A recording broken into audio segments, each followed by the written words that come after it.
Siyasa ba da gaba ba. Labari na shida. An ci moriyar ganga. Marubuciya Aishatu Ibrahim Yahaya.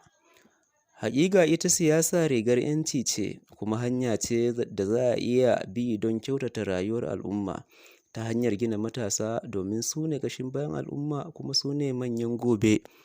Jan wuya wani takadarin matashi ne maras jin maganar iyayensa, da ma duk wani wadda zai zaunar da shi ya faɗa masa gaskiya. Hakan ya sa ya yi ƙaurin suna wajen faɗace-faɗace, musamman akan bangar siyasa.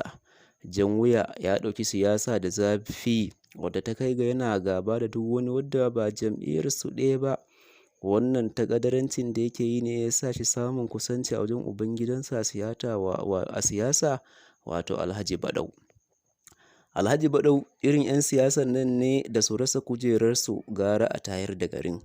Yanzu haka shi ne ɗan majalisa a yankin nasu, kuma yana sa ran sake komawa a karo na biyu a wannan zaɓen da ke karatowa. Shi ya sa ya daɗa jawo jan wuya a jiki. Shi ko jan wuya da ya kashe zuciyarsa kullum yana niƙe a gindin bishiyar gidan Alhaji Badau, duk da cewa ba wani abin a zo a gani yake samu ba. Jira kawai yake Alhaji Badau ya sa ya je ya ci mutuncin wani ko ya raunata wani. A haka har aka yi zaɓe, Alhaji Badau ya nasara a karo na biyu tare da gudunmawar jan wuya, wadda shi ya yi ruwa ya yi tsaki wajen shirya makuɗi, har ubangidansa Alhaji Badau ya kai ga nasara. Bayan shuɗewar lokaci ne ganin Alhaji Badau ya fara yi wa jan wuya wahala. Duk lokacin da ya je ofis wajensa sai a ce ayyuka sun masa yawa, ya dawo wani sati. Idan ko gida ya je sai a ce Alhaji Badau ya dawo a gajiye. Alhaji Badau ya dawo a gajiye, ya je ya dawo gobe. Da yake zuciyar jan wuya ta riga ta mutu, wulaƙancin baya damunsa. Haka ya ci gaba da bin inuwar gidan Alhaji Badau ko a jikinsa. Wata rana musu ya haɗa jan wuya da wani ɗan adawa. Ɗan adawar yake zayyano gazawar Alhaji Badau da yadda Alhaji Badau ya ƙi taimakon jan wuya. Gaskiyar da aka faɗa wa jan wuya ta hasala shi, ya kai wa ɗan adawar naushi. Nan take ya faɗa ya kaure a tsakaninsu. Da yake jan wuya ba kanwar lasa ba ne, kankace me, ya kirɓa wa ɗan adawar naushi a ciki. A take faɗi bai sake ko shurawa ba. Jami'an tsaro su kama jan wuya. Bayan an ɗauki lokaci ana buga shari'a, aka yanke wa jan wuya hukuncin ɗaurin rai da rai a gidan gyaran hali.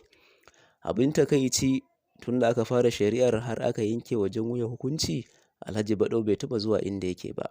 Da na sani da ƙuncin rayuwa suka bijiro wa jan wuya a lokacin da nadamar ba za ta masa amfani ba. Lokaci yana tafiya, sauyi yakan zo wa al'umma, musamman idan malaman addini suka ci gaba da shiga lungu da saƙo don yaɗa da'awa.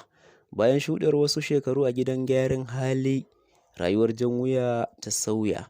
Ya yi nadama da kyakkyawar tuba ta silar babban malamin da ke karantar da su addini a gidan, har ta kai ga bayan shekaru da Allah ya yi wa limamin rasuwa, aka ga ba wadda ya dace da limanci da karantarwa a gidan in ba jan wuya ba, wadda a yanzu aka mance da sunansa na jan wuya, ya koma ainihin sunansa na yanka, wato Malam Munzali.